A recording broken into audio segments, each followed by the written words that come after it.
Saya mesantren di Lirboyo Kiai Mahrus 4 tahun. Pindah ke Krapyak Jogja Kiai Ali Maksum 4 tahun. Kiai Ali Maksum Rois Am tahun berapa? 79 ya? 79 sampai 84. Gak pernah tuh saya lihat kiai saya bikin proposal. Gak pernah tuh. Kiai Mahrus, Kiai Ali Maksum bikin proposal, gak pernah itu. Tapi ya kaya itu punya mobil, punya dan seterusnya lah. Jadi kesimpulannya, para ulama, para kiai dalam dakwahnya tidak pernah mencaci, tapi Allah memberikan kemenangan. Nah, ini yang diperjuangkan oleh Nahdlatul Ulama. Ya. Ringkas cerita ini, kiai-kiai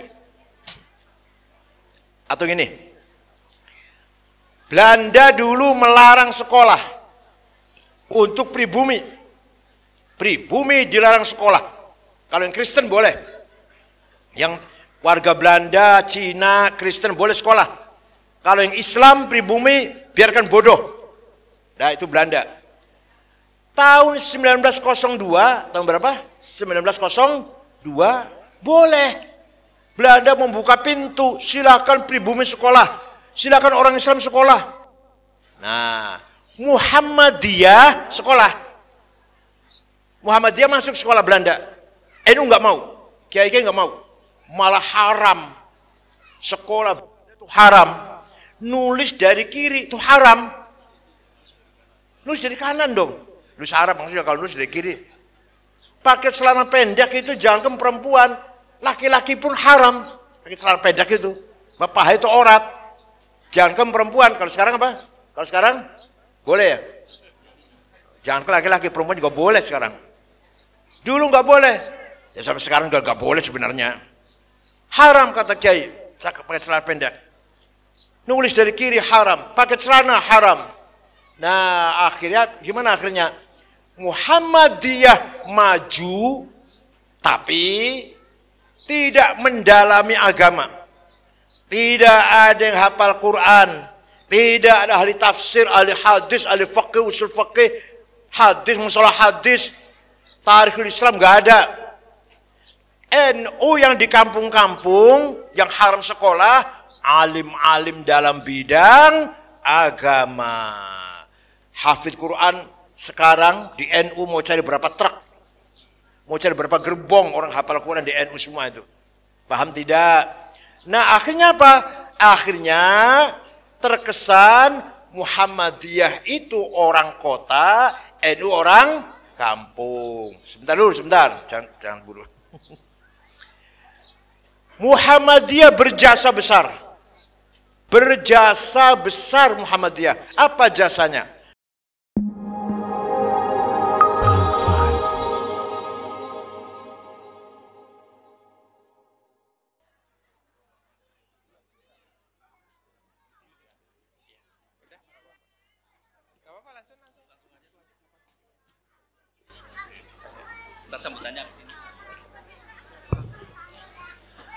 Baik, selanjutnya mari kita dengarkan mau'izah hasanah yang insya Allah akan disampaikan oleh guru kita Al-Mukarram Profesor Dr. Said Agil Sirat. Kepada beliau dipersilahkan.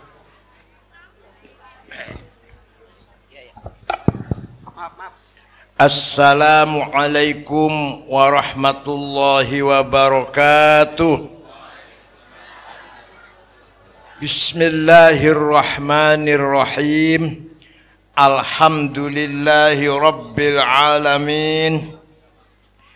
Wassalatu wassalamu ala sayyidina wa maulana wa syafi'ina wa habibina Muhammad afdhalil anbiya'i wa khatamil mursalin wa ala alihi wa sahbihi wa man tabi'ahu bi ihsan min yaumina hadza ila yaumin nahdhati waddin. Ashabal fadilah, hadaratil ulama wal masyayikh, ru'asa'is syuriyah, ashabal ma'ahid, ashabal madaris, ashabat turuqis sufiyah, Kiai Haji yang sudah dulu. Dr. Syuhada, Masya Allah. Rois Syuria MWC, Kebun Aren apa? Pondok Aren, Gerang Selatan, A'azzahullah, dan seluruh jajaran Syuriah, Ketua Tanfidiyah MWC NU Pondok Aren, Kiai Muhammad Toha, dan seluruh jajaran pengurus Tanfidiyah yang saya hormati, para tokoh masyarakat, para pejabat pemerintah, lurah, RT RW, Kapolsek, Pak Camat, KUA, Badan Ramil, ibu-ibu muslimat, fatayat, ibu PPNU, Ansor Banser, Pagar Nusa, dan bapak-bapak ibu sekalian. Alhamdulillah, untuk pertama kalinya saya dapat silatul arham ke Pondok Aren. Jadi seumur-umur baru pertama kali ke sini.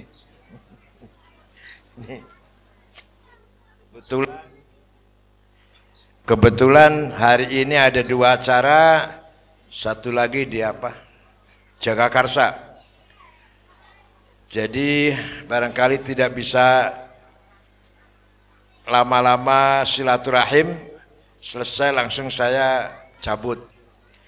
Para tokoh masyarakat, mohon maaf kalau saya belum mengetahui, mengenal satu persatu, namun saya tetap ta'zim dan ikram kepada bapak-bapak yang ada di belakang ini.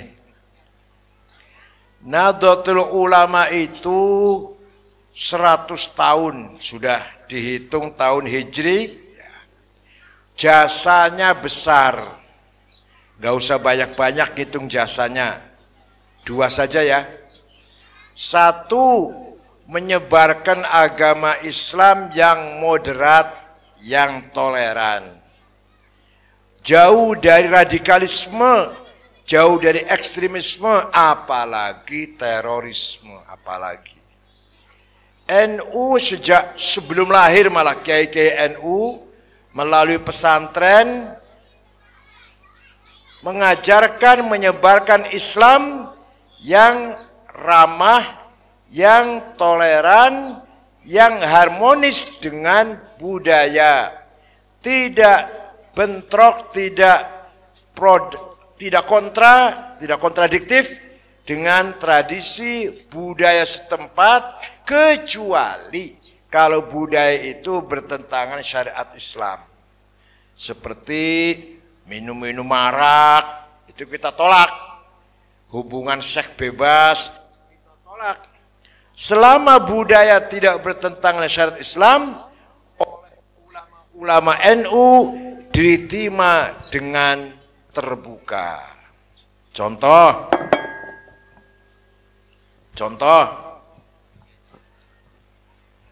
kalau ada orang mati, orang Jawa melek 7 malam karena rohnya belum pergi dari rumah ini.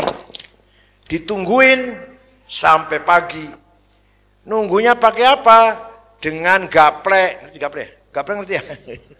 Dengan gaplek, dengan minum-minuman, dengan ya bercanda, ngobrol, ngomong-ngomong sampai pagi, sampai 7 malam.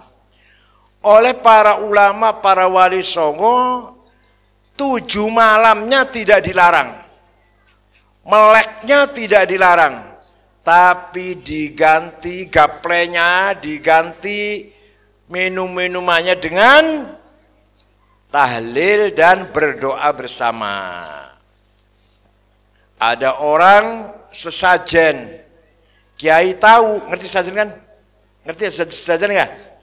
Kiai tahu apa ini?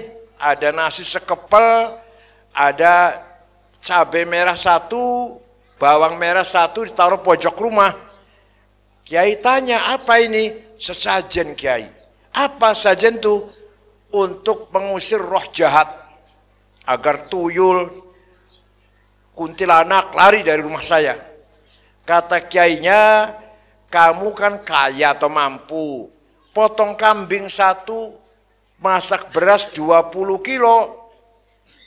Masak dia, nurut dia. Jadi 40 piring. Nasi, 40 mangkok lauk. Kiai, sudah siap 40 piring dan 40 daging. Kita taruh di pojok mana, Kiai? Di gua mana, di bawah pohon mana? Disajikan kepada Kiai gede siapa? Kata Kiai, bukan ditaruh di pojok atau di bawah pohon besar, dimakan. Kaget dia, dimakan oleh teman-teman, tetangga. Tapi sebelum makan, minta kepada Tuhan dulu berdoa. Minta apa? Minta kamu selamat, keluargamu selamat, hartamu selamat, hidupmu selamat, matimu selamat. Maka namanya bukan sesajen, tapi alhamdulillah paham. Jadi caranya begitu, cara dakwahnya para ulama. Bukan apa yang sesajen, bid'ah, sesat, ditendang, wah lari nggak jadi Islam sudah, nggak jadi masuk Islam. Tuh cara saya contohnya. Ada lagi, ini agak serius ini. Sunan Gunung Jati. Sunan Gunung Jati itu kalau dari ibu, cucunya Prabu Siliwangi. Kalau dari ibu, kalau dari bapak Habib, turunannya Habib Abdullah Azmat Khan, datang dari India. Kalau ibunya namanya Syarifah Mudaim atau Nyi Rara Santang, putri Prabu Siliwangi, Pangeran Pamanah Rasa. Wah nggak tahu dong, ini nggak tahu ini.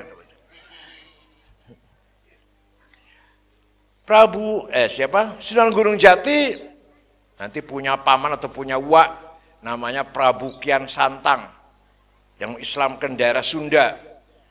Punya uak juga Ki Ku Cirebon, Syekh Somadullah yang mengislamkan daerah Cirebon dan sekitarnya. Nah, Sunan Gunung Jati mengetahui jampi-jampi Cirebon itu oleh Sunan Gunung Jati jangan dilarang, musyrik, ganti ini doa Arab. Enggak begitu, enggak. Dimacetkan. Jampi-jampi Cirebon dimacetkan. Kecuali kalau ditambah Bismillahirrahmanirrahim, ditutup dengan La ilaha illallah Muhammadur Rasulullah. Itu artinya masuk Islam artinya. Contoh, Bapak Ibu mau dimarahi komandan, mau dimarahi kapolsek, baca Bismillahirrahmanirrahim. Harus Bismillah, kalau nggak Bismillah macet. Kalau Bismillah cespleng. Bismillahirrahmanirrahim. Gajah warak macan galak anak-anak nglambeku teka wedi teka gemeter seka beongkang sengit maringku teka welas teka asis seka mukang krung omongku la ilaha illallah Muhammadur Rasulullah. Gejok bumi 7 kali, gak jadi marah itu kapolsek. Paham tidak? Ini contoh metode cara dakwahnya para wali songo, para ulama mengajak Islam masyarakat Jawa. Jangan dibenci budaya itu. Jangan dicaci maki tradisi budaya. Orang Betawi kita caci maki lagunya, nyanyiannya, marah enggak? Ya marah. Orang Sunda kita caci maki bahasanya, apanya? Isdi'uhum fayunabbi'uhum bima kanu ya'malun. Coba Quran ini surat Al-An'am 108. Bukan saya yang ngomong. Wala tasubbul ladzina min dunillah. Stalin, Lenin, enggak ada di Qur'annya itu sih. Pol Pot, Marcos, enggak ada di Qur'annya itu sih. Lah kalau Fir'aun ada di Qur'annya. Lah ente menyamakan orang Islam sama dengan Fir'aun, berarti ente menganggap orang itu pasti masuk neraka. Enggak boleh. Paham boten? Paham tidak? Ada lagi contoh, ada lagi. Orang Hindu mempunyai keyakinan berkasta-kasta. Manusia ini berkasta, ini bahasa Jawa tapi ya. Ini orang Jawa banyak kan, orang Jawa banyak. Nah, kalau Brahma yang paling tinggi, aku, ingsun, Mau mengatakan aku itu ingsun. Kalau orang kecil nggak boleh ngomong ingsun.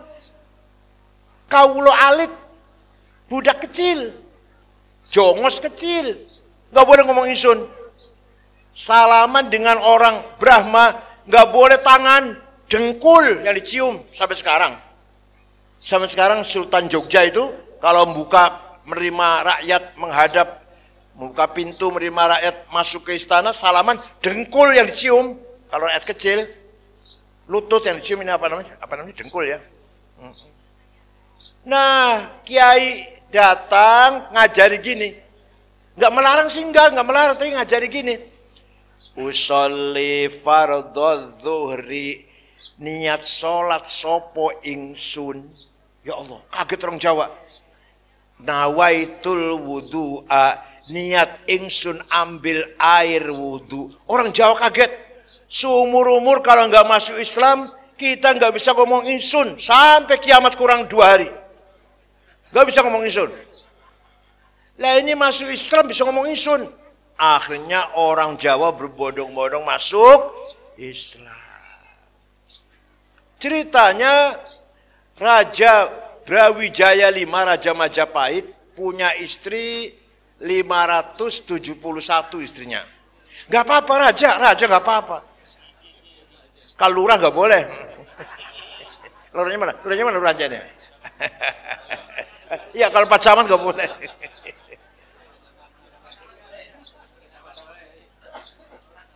Kalau Pak Camat boleh, pinggangnya putus. Di antara istrinya ada yang muslimah. Ada yang muslimah. Cina muslimah. Namanya Subanci. Atau orang Jawa manggilnya Dewi Retno.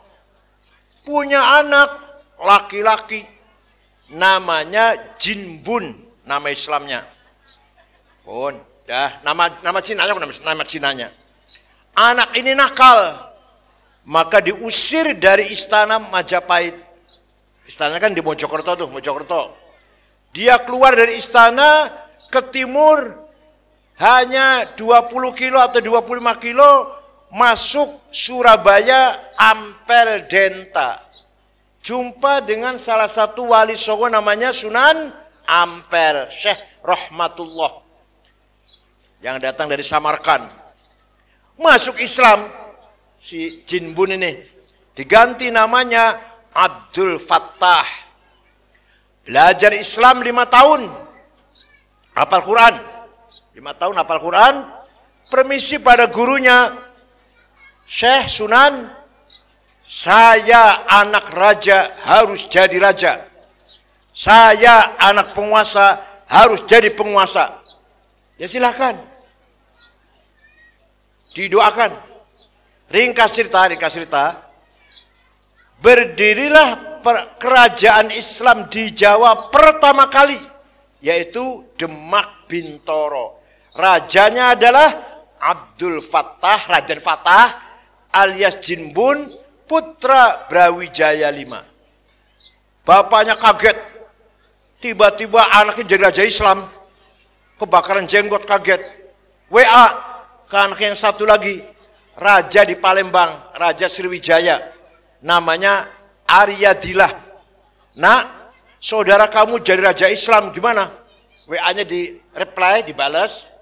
Yang terhormat ayahanda, saya sendiri sudah masuk Islam lama. Sudah lama masuk Islam. Nama saya ganti nggak Aryadilah tapi Fatahillah. Bapaknya kaget, ini anak masuk Islam semua. Lama-lama orang Jawa masuk Islam, berbondong-bondong ikut Demak. Ya masalahnya sih bukan apa-apa. Waktu itu Majapahit zolim, Demak adil, Raden Fattah adil. Majapahit yang pajak naik, kelaparan di mana-mana. Akhirnya orang Jawa berbondong-bondong masuk Demak, ikut masuk Islam, ikut Demak. Brawijaya V ditinggal oleh rakyatnya. Begitu ditinggal rakyatnya, masuk Islam.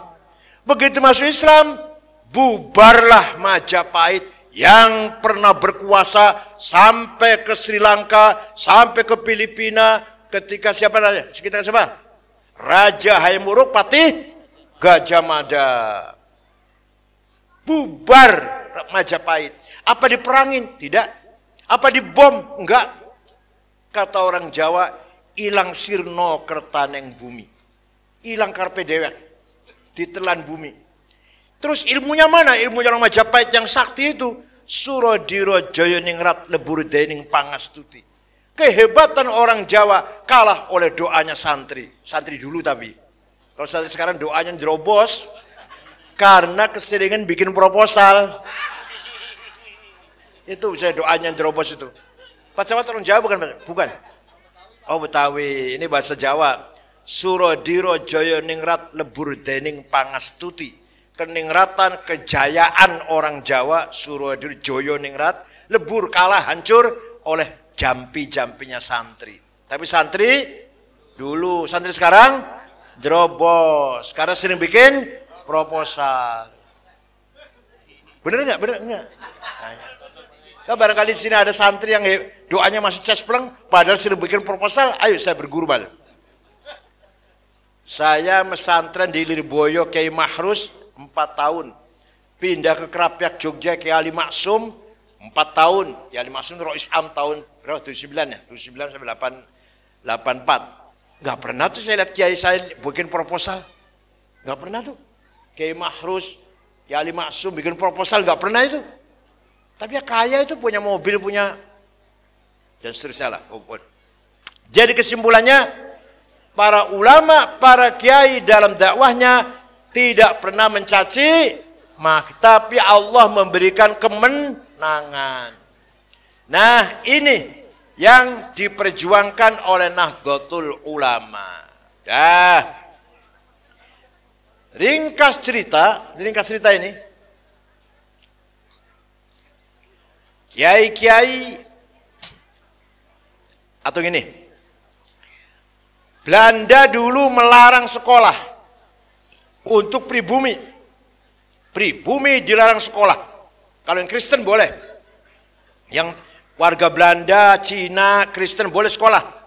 Kalau yang Islam, pribumi, biarkan bodoh. Nah itu Belanda. Tahun 1902, tahun berapa? 1902, boleh. Belanda membuka pintu, silakan pribumi sekolah. Silakan orang Islam sekolah. Nah, Muhammadiyah sekolah. Muhammadiyah masuk sekolah Belanda. NU nggak mau, kiai-kiai nggak mau, malah haram. Sekolah itu haram. Nulis dari kiri itu haram. Nulis dari kanan dong. Nulis Arab maksudnya kalau nulis dari kiri. Pakai celana pendek itu jangan perempuan, laki-laki pun haram. Pakai celana pendek itu, bapak itu aurat. Jangan perempuan. Kalau sekarang apa? Kalau sekarang boleh ya. Jangan ke laki-laki, perempuan juga boleh sekarang. Dulu nggak boleh. Ya sampai sekarang juga nggak boleh sebenarnya. Haram kata kiai. Pakai celana pendek. Nulis dari kiri haram. Pakai celana haram. Nah akhirnya gimana akhirnya? Muhammadiyah maju tapi tidak mendalami agama. Tidak ada yang hafal Quran. Tidak ada ahli tafsir, ahli hadis, ahli fakih, usul fakih, hadis, masalah hadis, tarikhul Islam nggak ada. NU yang di kampung-kampung yang haram sekolah, alim-alim dalam bidang agama. Hafid Quran sekarang di NU mau cari berapa truk, mau cari berapa gerbong orang hafal Quran di NU semua itu. Paham tidak? Nah akhirnya apa? Akhirnya terkesan Muhammadiyah itu orang kota, NU orang kampung. Sebentar dulu, sebentar. Jangan buru. Muhammadiyah berjasa besar. Berjasa besar Muhammadiyah. Apa jasanya? Menjaga Islamnya orang Islam yang kerja di Belanda. Orang Islam yang kerja di kantor-kantor Belanda tidak murtad. Itu Muhammadiyah yang jaga itu. Tidak sampai murtad. Itu Muhammadiyah yang jaga itu. Walaupun tidak ada pendalaman agama Islam, ilmu Islam. Kiai-kiai berjasa besar menjaga ta'alimil Islam, ilmu-ilmu keislaman. Sebenarnya kalau dua organisasi ini akur betul, luar biasa sebenarnya.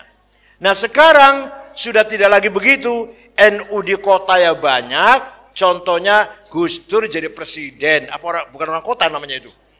Kiai Ma'ruf Amin jadi wakil. Bukan orang kota itu namanya. Khofifah jadi gubernur Jawa Timur. Orang kota tuh namanya. Sudah nggak ada batas kota kampung sekarang NU Muhammadiyah ini. Paham tidak? Nah NU di kampung-kampung di pesantren menjaga ta'alimuddinil islami, ilmu keislaman. Contoh, ini ilmunya pesantren Bu, ilmunya pesantren Bu. Namanya kitab kuning namanya. Ada kitab namanya Fathul Mu'in. Apa? Karangan Syekh Muhammad Zainuddin Al-Malibari. Dibaca sulit ini. Ada yang ngomong, kitab kuning gak usah dibaca, sudah gak relevan. Alah kan nanti gak bisa baca, goblok. Nih kalau saya baca nih. Faslun fil jihadi wa huwa fardu kifayatin marratan fi kulli am wa anwa'uhu arba'atun itsbatu wujudillah wa iqamatu syari'atillah wal qitalu fi sabilillah wa daf'u darari ma'sumin musliman kana au ghaira muslimin bil it'ami wal iksa'i wal iskani wa thamanid dawa'i wa ujratit tamrid. Coba saya artikan, relevan tidak dengan sekarang? Masih dibutuhkan tidak di zaman sekarang? Pasal ini menjelaskan apa itu jihad. Nomor satu, jihad adalah ngebom. Bener gak itu? Nomor satu adalah itsbatu wujudillah ay iqamatu hujajin diniyatin sawa'un naqliyatan kanat au aqliyah li itsbati wujudis shani'. Jihad nomor satu adalah bukan ngebom, bukan. Apa? Bukan demonstrasi, bukan. Apa? Mengajak masyarakat beriman kepada Allah dengan iman yang argumentatif, dengan iman yang ada dalilnya, baik itu dalil naqliyah tekstual atau aqliyah rasional. Jadi kita beriman kepada Allah, jangan kamu percaya pada Allah, percaya ada satu, kata siapa? Kata orang tua saya. Jangan. Kata ayah saya, kata ibu saya, kata kiai saya, gak boleh. Kata siapa? Kata saya. Ibu beriman kepada Allah? Beriman. Kata siapa? Kata saya. Gak boleh bilang kata kiai. Beda dengan fikih. Sholat caranya begini nih, sholat nih. Kata kiai. Sholat itu harus wudu dulu, kata kiai. Wudu ini caranya begini, wudu ini caranya nih. Muka dibasuh, dua tangan, kepala diusap, telinga, kata kiai. Itu boleh, itu harus malah. Tapi kalau akidah, keyakinan, kata saya sendiri. Paham tidak? Nah sekarang mau nggak supaya mantap imannya? Mau tidak? Agak sulit sedikit nggak apa-apa? Agak berat sedikit nggak apa-apa? Nah, biasa ngajinya Munkar Nakir. Pada Munkar Nakir itu sudah dikerjain oleh Abu Nawas. Waktu Abu Nawas mau mati, minta kalau nanti saya mati dibungkus dengan kain kafan yang sudah ambrol, sudah robek-robek, sudah bau. Kenapa Pak? Gak usah tanya. Gitu. Jalankan aja. Begitu mati anaknya sibuk cari kain kafan yang sudah ambrol, sudah robek-robek. Bungkus, bawa kuburan, masukkan kuburan. Munkar Nakir datang mau nanya marrobuka, kaget Munkar Nakir. Loh, ini mayat sudah lama ini, nggak jadi tanya, nggak jadi. Jadi ngajinya jangan Munkar Nakir terus. Munkar Nakir sudah kalah dengan Abu Nawas. Ngajinya ganti temanya, jangan Munkar Nakir terus. Dah. Allah itu ada. Gimana Allah itu? Wujud. Padahal di Quran tidak ada ayat yang mengatakan Allah wujud. Adanya innallaha sami'un basir. Allah maha mendengar, maha melihat. Innallaha ala kulli syai'in qadir. Maha kuasa terhadap segala sesuatu. bikulli syai'in alim, maha tahu segala sesuatu. Tapi innallaha wujud. Ada enggak? Ada enggak? Enggak pernah baca Quran enggak bisa jawab. Enggak pernah baca Quran enggak bisa jawab. Ada enggak di Qurannya? Innallaha wujud. Sini. Enggak apa-apa.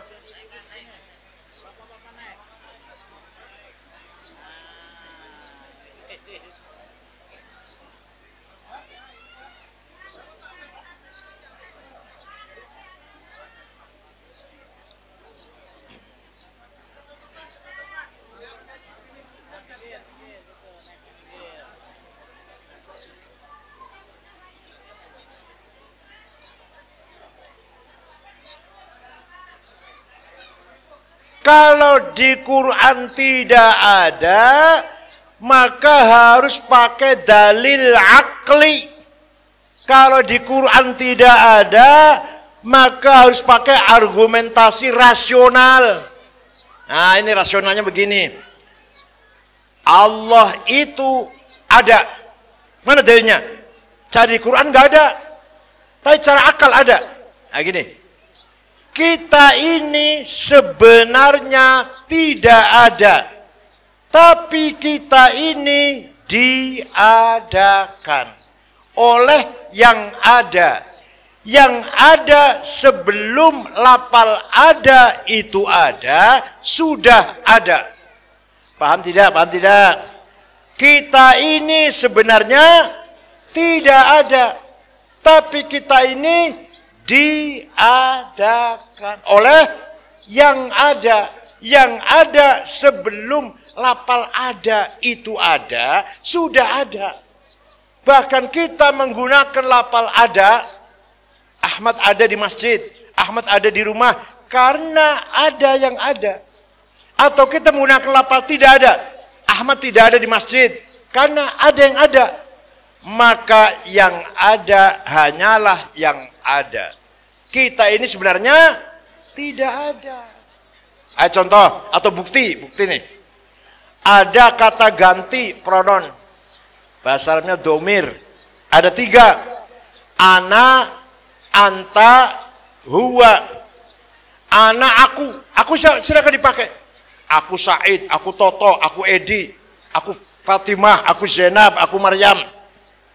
Mati semua nanti. Mati semua enggak? Mati enggak? Tinggal aku Allah yang tidak mati. Aku Allah yang enggak mati. Selainnya aku mati semua. La ilaha illa ana fa'budni. Tidak ada Tuhan kecuali aku. Aku siapa itu? Artinya la wujuda illa ana. Tidak ada yang ada kecuali aku. Artinya la ana illa ana. Tidak ada aku kecuali aku. Aku Ahmad, aku Toto, aku Solikin, aku udah gak ada, sudah tinggal aku. Berarti yang ada hanyalah, paham tidak? Begitulah engkau. Engkau Ahmad, engkau Bakar, engkau Hasan, engkau Toto, engkau Edi, engkau Maryam, engkau Zainab, engkau Dian. Mati semua. Tinggal engkau satu yang gak mati. La ilaha illa anta subhanaka inni kuntu minadh dhalimin. Tidak ada Tuhan kecuali engkau. Engkau itu siapa? Engkau itu siapa? Bukan engkau Ahmad, bukan engkau Bakar, bukan engkau Edi, bukan. Engkau siapa? Yo, coba, cuma mati semua sudah, tinggal engkau Allah.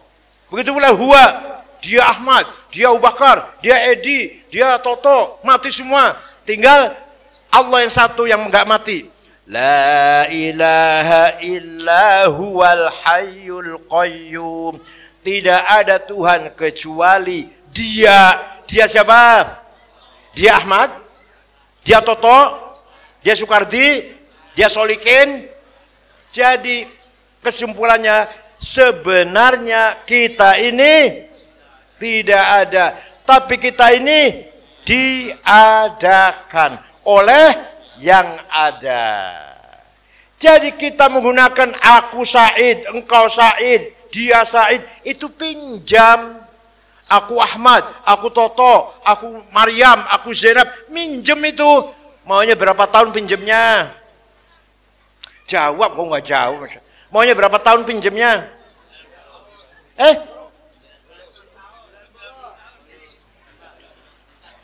90 udah nggak bisa kelonan, sudah nggak bisa pegang istri sudah. Saya 70 tahun udah jarang-jarang sudah. Jawabnya terserah yang meminjemin. Jadi kita menggunakan aku Said, engkau Said. Pinjem dari siapa?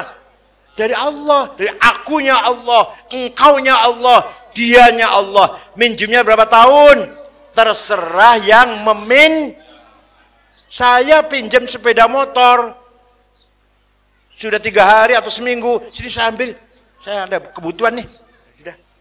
Silakan yang diambil yang punya kok, paham tidak? Maka Allah itu ada, paham? Di Qur'annya tidak ada dalil innallaha wujud, namanya dalil nakli namanya. Nakli apa namanya? Tekstual, nggak ada. Yang ada dalil akli. Dalil apa namanya? Rasional. Paham tidak? Ini ajarannya para ulama di pesantren. Yang nomor 2, wa iqamatu syariatillah. Kiai-kiai di pesantren membaca kitab Fathul Mu'in agar santri dan umat Islam mengamalkan syariat Islam. Sholat, puasa, zakat, umroh, haji. Bukan ngajak demo, bukan kalau kiai-kiai. Bukan ngajak bertengkar. Paham tidak? Yang ketiga, wadaf'u darari ma'sumin musliman kana au ghaira muslim. Jihad yang nomor 3 adalah memberi perlindungan kepada warga masyarakat muslim atau non muslim. Yang penting syaratnya maksum, orang baik-baik. Jadi Pak Camat, Pondok Aren ini kecamatan ya, Pondok Aren ini muslim atau non muslim asal orang itu maksum, baik-baik, bukan pelaku kriminal, bukan penjahat, bukan pembunuh, bukan pengedar narkoba, bukan bos judi, bukan bos pijat. Harus hidup tenang, tentram. Muslim atau muslim dapat perlindungan, hidup yang aman, tentram, tidur nyenyak, kesana kemari aman. Harus itu jihad. Jadi jihad adalah mewujudkan keamanan, rasa aman. Wa daf'u dar masumin musliman kan au ghairu muslim. Ini kitab Fathul Mu'in, ini kitab kuning ini. Muslim atau non muslim, asal yang baik-baik. Kalau jahat, muslim tangkap kalau jahat. Apalagi non muslim. Jahat, pengedar narkoba, pembunuh, koruptor, bos judi, bos pijat, muslim Pak Haji, tangkap. Paham boten? Ngambil tanah orang, haji, tangkap. Kriminal itu, bukan maksum, ghairu maksum namanya. Paham tidak? Bil it'ami wal iksa'i wal iskan. Jihad adalah mewujudkan pangan yang cukup. Pondok Aren penduduknya harus makan semua. Kalau ada Pondok Aren 1 orang mati karena tidak makan, dosa semua. Nomor 1 Pak Camat, nomor 2 Kapolsek, nomor 3 Dan Ramil, nomor 14 Ketua MPC, DPR, PKB, DPRD. Jadi kata kitab kuning, kewajiban pemerintah adalah mewujudkan, mengadakan pangan yang cukup. Tidak boleh ada kelaparan. Gak ada di sini, gak ada ya, gak ada kelaparan ya. Alhamdulillah, makan semua. Dan makan yang bergizi. Jangan ampas kelapa masih dimakan dengan kasih mecin, jangan. Yang bergizi. Pagi-pagi sarapan roti, susu, telur, madu, jahe. Wah, itu enak, bagus sekali itu. Nanti siang makan apa? Makannya apa? Ya ganti-ganti lah, ganti-ganti. Ayam, kalau sorenya ikan mas, nanti besoknya sate. Itu loh, jangan ampas kelapa, ikan asin. Ya Allah. Ya sekali-kali boleh, ikan asin boleh, jangan terus-menerus ikan asin. Yang kedua, ini singkat saja nih. Pesantren mengajarkan pada santrinya agar pemerintah mewujudkan wal iksa, pakaian yang cukup. Coba bayangkan, Pak. Kita wajib sholat dengan pakaian yang suci. Berarti Islam mewajibkan kita pakaiannya lebih dari satu. Mungkin nggak pakaian suci kalau cuma satu? Nggak mungkin. Sholat harus suci. Tidak sah kalau pakaiannya najis. Ya berarti apa? Berarti kita harus punya pakaian 5. Sholat kan 5 kali. Minimal itu minimal. Makanya ulama-ulama lihat, ulama-ulama itu pakaiannya nggak harus mahal, bersih, baunya harum, bersih, ya wangi. Itu ulama-ulama kiai-kiai lihat untuk sholat, bukan untuk apa? Untuk sholat. Harga nggak harus mahal, syukur-syukur harganya mahal, syukur-syukur. Sarungnya bagus, jangan sarung cuma satu, ke sawah itu, ke pasar itu, ke ladang itu, ke mana lagi? Ke WC itu, sholat itu, ya jelas najis lah. Paham tidak? Pondok Aren semua cukup pakaian?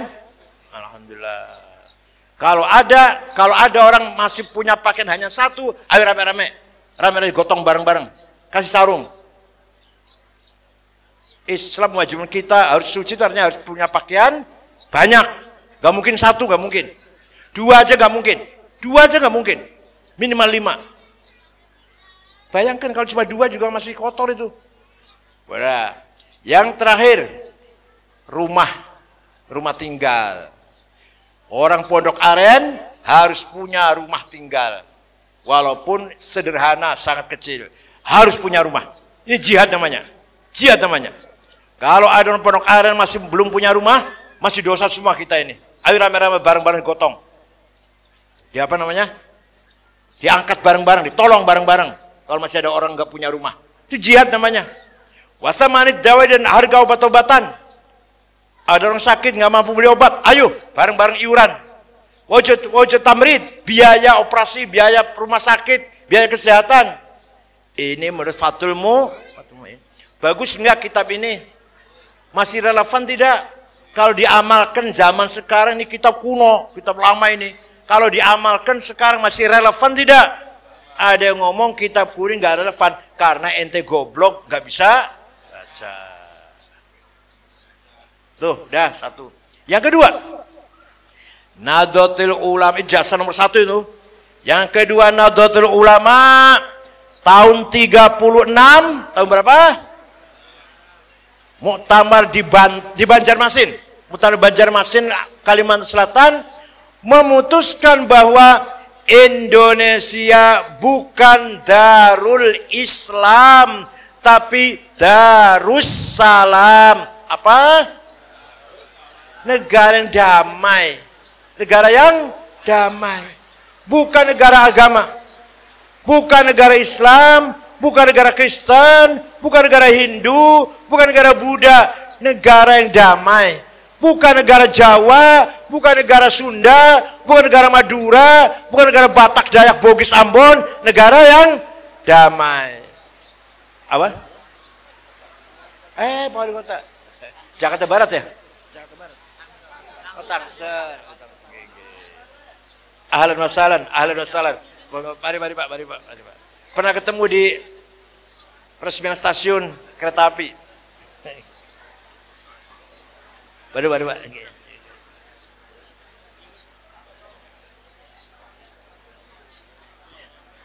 Jadi semenjak tahun 36, Nahdlatul Ulama memutuskan bahwa Indonesia bukan negara agama.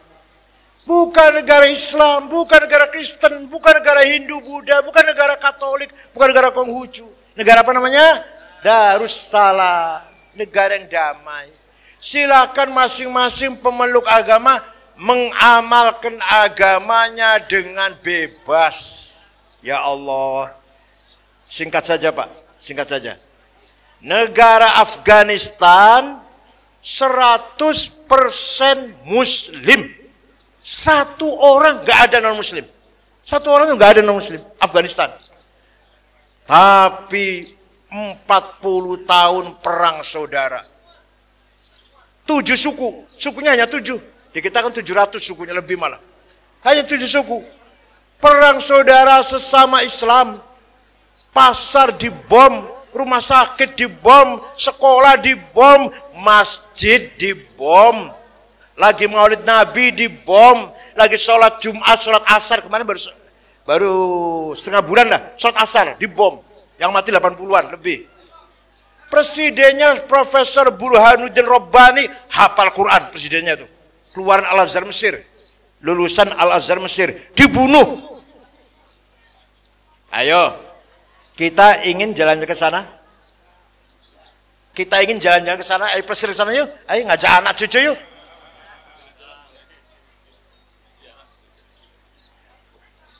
Setor nyawa apa? Jalan-jalan ke sana.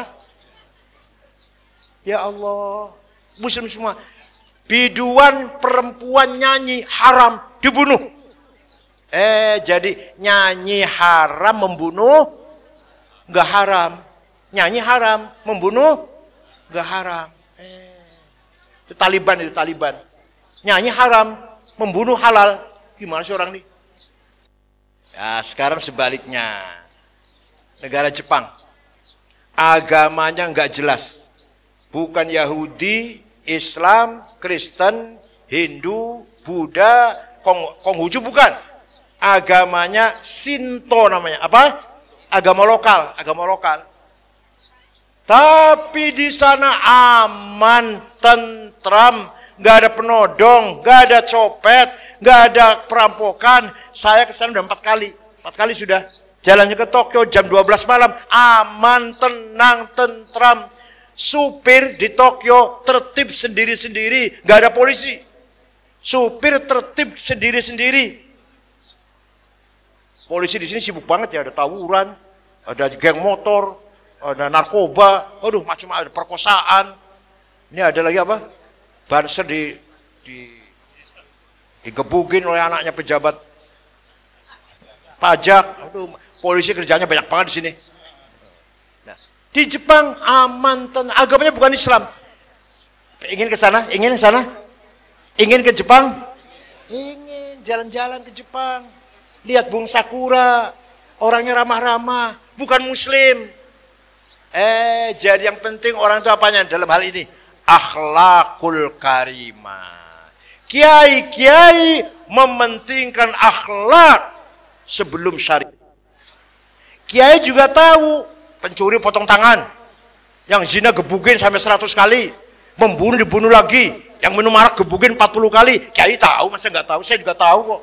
Tapi apa itu pernah disampaikan di umum? Pernah dipidatokan? Enggak. Nanti. Itu nanti. Akhlak dulu yang penting. Akur dulu. Solid dulu. Bersatu dulu yang paling penting. Paham ya? Enggak ada kiai NU yang dawanya potong tangan, gebugin. Enggak ada. Akhlak dulu. Wa innamal umamul akhlaqu ma baqiyat fa inhum dhahabat akhlaquhum dhahabu. Martabat bangsa tergantung akhlaknya. Akhlaknya baik, martabatnya baik. Akhlaknya bejat, martabatnya hancur. Contoh lagi. Ini betul nih. Saya pernah ke Australia tahun 2012. Baru sekali itu ke Australia. Sama istri saya. Setengah bulan muter-muter ada 6 kota. Terakhir di Sydney mau pulang, besok mau pulang, belanja oleh-oleh. Dapat 2 kardus. Pulang ke hotel diberesin. Jam 9 malam mau telepon saya nggak ada, HP saya nggak ada. Saya bolak-balik kasur nggak ada, pojok-pojok saya cari nggak ada. Wah hilang udahlah, nggak apa-apa. Udah. Gampang beli lagi nanti besok mau pulang aja kok. Dah hilang. Mau tidur jam setengah 10, ada orang ngetok pintu. Saya buka, pegawai hotel bersama laki-laki satu mengembalikan HP saya. Ini HP-nya Bapak ketinggalan di toko saya. Ayo kira-kira HP kalau ketinggalan di warung di Pondok Aren gimana kira-kira? Ini orang Islam pada ini. NU semua badal nih. Saya pernah ke negara Mali. Afrika Barat. dengan 6 ormas, Muhammadiyah, Al-Irsyad, Wasliyah, PUI, NW, Syarikat Islam, di kota Tembakto, ibu kota. Di sana tidak ada rumah dikunci, tidak ada rumah jendelanya ditutup, tidak ada mobil masuk garasi, tidak ada sepeda motor masuk rumah, sepeda motor ditinggal di halaman, kuncinya masih gantung. Betul itu. Negara Mali, ibu kota Tembakto namanya. Kira-kira kalau di sini sepeda motor di halaman, kuncinya masih gantung gimana kira-kira? Nah, ini namanya akhlak namanya. Namanya apa namanya? Akhlak. Oleh karena itu, NU berjasa besar. 1, apa tadi? Menyebarkan Islam yang ramah, yang moderat. Nomor 2, menjaga NKRI. Tahun 84, tahun 84 singkat saja nih. Tahun 84, awal mula Gus Dur terpilih jadi ketua PBNU di Situbondo, Muktamar Situbondo. Keputusan muktamar itu, NKRI berdasarkan Pancasila Undang-Undang Dasar 45, Bhinneka Tunggal Ika sudah final, tidak boleh dipermasalahkan. Barang siapa ada orang masih mempersoalkan Pancasila, silahkan keluar dari NU. Paham tidak? Paham tidak? Silahkan keluar dari NU. Gak butuh NU orang gak terima Pancasila. Apa dalilnya? Wal murjifuna fil madinati lanuhriyannaka bihim thumma la yujawirunaka fiha illa qalila. Surat Ahzab. Surat Ahzab itu. Muhammad, kata Quran kepada Muhammad, Muhammad, wal murjifuna fil madinah, orang-orang yang bikin gaduh di Madinah, bikin ribut di Madinah, usir Muhammad. La yujawiruka fiha, jangan menjadi tetanggamu. Jangan hidup bersama kamu di Madinah. Jangan bersama kamu menjadi tetangga di Madinah. Usir Muhammad. Itu orang bikin gaduh itu. Ya Allah, tegas sekali Quran ini. Nah, kalau di kita ada orang bikin gaduh, masih persoalkan Pancasila, maunya khilafah, diapakan? Berani nggak ngusirnya? Ya ini nggak berani ini. Berani nggak ngusirnya? Nah, jadi sekali lagi, NU itu jasanya 2. 1, menyebarkan Islam yang ramah dan toleran. 2, menjaga NKRI. Andilnya besar sekali NU itu. Nah, di Indonesia bebas bikin pesantren. Di Timur Tengah enggak bebas, Pak. Di Irak ujung-ujung bikin pesantren, tangkap. Di Saudi bikin musola tanpa izin, tangkap. Di sini MB belakangan.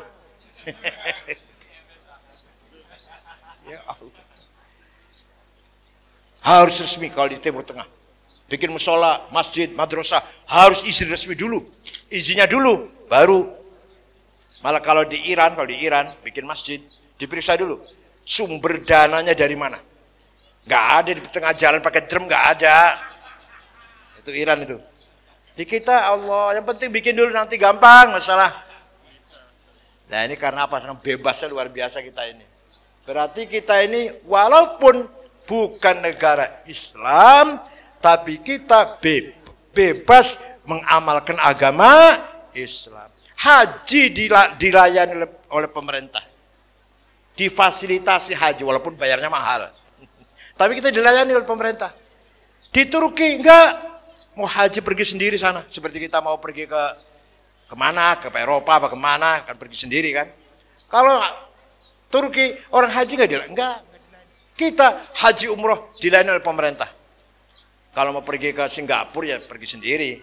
Paham tidak? Sekali lagi mohon maaf saya nggak bisa lebih dari ini. Saya pindah ke tempat lain. Mohon maaf Pak Wali Kota, saya pindah ke tempat lain. Syukron. Mohon maaf. Wa dumtum fil khairil barakati wan najah.